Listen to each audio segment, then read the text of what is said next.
নমস্কার, আমি দেবজ্যোতি। কলকাতা টিভি ডিজিটালে আপনাদের সকলকে স্বাগত জানাই।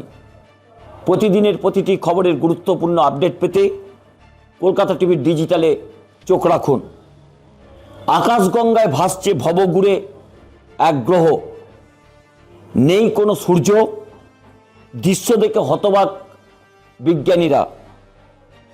গত কয়েকদিন ধরেই কিন্তু জ্যোতির্বিজ্ঞানীদের কাছে অত্যন্ত একটি চিন্তার বিষয় হচ্ছে এই ভবঘুরে গ্রহ। আমাদের ছায়াপথে ঘুরে বেড়াচ্ছে যে গ্রহ, সে গ্রহটা কিন্তু সাধারণ গ্রহের মতো নয়। তার আকৃতি কিন্তু একটা অস্বাভাবিক রকমের। তা নিয়েই কিন্তু জ্যোতির্বিজ্ঞানীরা যথেষ্টভাবেই অত্যন্ত চিন্তিত। কারণ তাকে দেখে জ্যোতির্বিজ্ঞানীরা একেবারে বিস্মিত।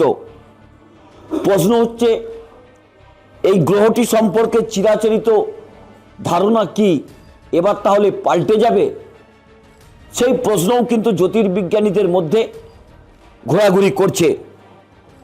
মহাজাগতিক আলোয় অস্বাভাবিক বিন্যাস লক্ষ্য করা যাচ্ছে, তাই কিন্তু বৈজ্ঞানিকরা এখনো পর্যন্ত পর্যবেক্ষণ করেছেন। আসলে আকারে ছোট এবং অনুজ্জ্বল হওয়ার এই ধরনের বিপদগামী গ্রহকে সরাসরি দেখা যায় না। কার্যত খালি চোখেও দেখা তো কার্যত অসম্ভব। এর পরিবর্তে জ্যোতির্বিজ্ঞানীরা সাধারণত দূরবর্তী আলোর উপর তাদের প্রভাবের মাধ্যমে এগুলোকে শনাক্ত করছেন, যেটিকে ধাওয়া করে পৃথিবীর বুকে অবস্থিত টেলিস্কোপ ও এক দূরবর্তী মহাকাশ পর্যবেক্ষণাগার থেকে প্রাপ্ত তথ্য অনুযায়ী জ্যোতির্বিজ্ঞানীরা জানতে পেরেছেন পৃথিবী থেকে প্রায় 10,000 আলোকবর্ষ দূরে এই ভবঘুরে গ্রহটিকে লক্ষ্য করা যাচ্ছে। গ্রহটির ভার বৃহস্পতি যে গ্রহ রয়েছে তার ভারের 1/5 অর্থাৎ 5 ভাগের 1 ভাগ। গ্রহটি আকাশগঙ্গায় এইভাবে ভবঘুরের মতো ঘুরে বেড়াচ্ছে, তা নিয়ে জ্যোতির্বিজ্ঞানীরা যথেষ্ট চিন্তিত। এমন এক গ্রহকে নিয়ে তারা দুশ্চিন্তার আরও কারণ হচ্ছে 2024 সালের 3রা মে চিলি, দক্ষিণ আফ্রিকা, অস্ট্রেলিয়ার একাধিক টেলিস্কোপ থেকে এই গ্রহটিকে প্রথম শনাক্ত করা হয়। আসলে চমকটা হলো, তারাটির আলো প্রতিটি পর্যবেক্ষণের কাছে ভিন্ন ভিন্ন সময়ে পৌঁছাচ্ছে।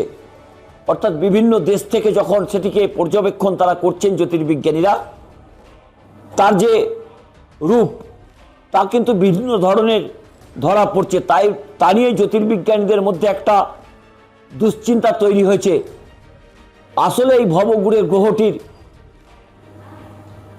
যে অবস্থান তা নিয়ে যেমন তারা দুশ্চিন্তা করছেন, তেমনি তার ফলে এই মহাজাগতিক পরিবেশে বা আকাশগঙ্গায় কি কি পরিবর্তন হতে পারে তা নিয়েও যথেষ্ট প্রশ্ন উঠছে। কারণ নির্দিষ্ট কোনো গতিপথ দিয়ে এই গ্রহটি কিন্তু ঘোরাঘুরি করছে না। সেই জন্যই জ্যোতির্বিজ্ঞানীরা তাকে ভবঘুরে গ্রহ বলছেন। এখনো পর্যন্ত এই গ্রহটি সম্বন্ধে তারা আর বিশেষ কিছু সম্যক ধারণা দিতে পারেননি। তবে আর যাই হোক, এই মুহূর্তে জ্যোতির্বিজ্ঞানীদের কাছে অত্যন্ত দুশ্চিন্তার একটা কারণ হচ্ছে এই ভবঘুরে গ্রহটি।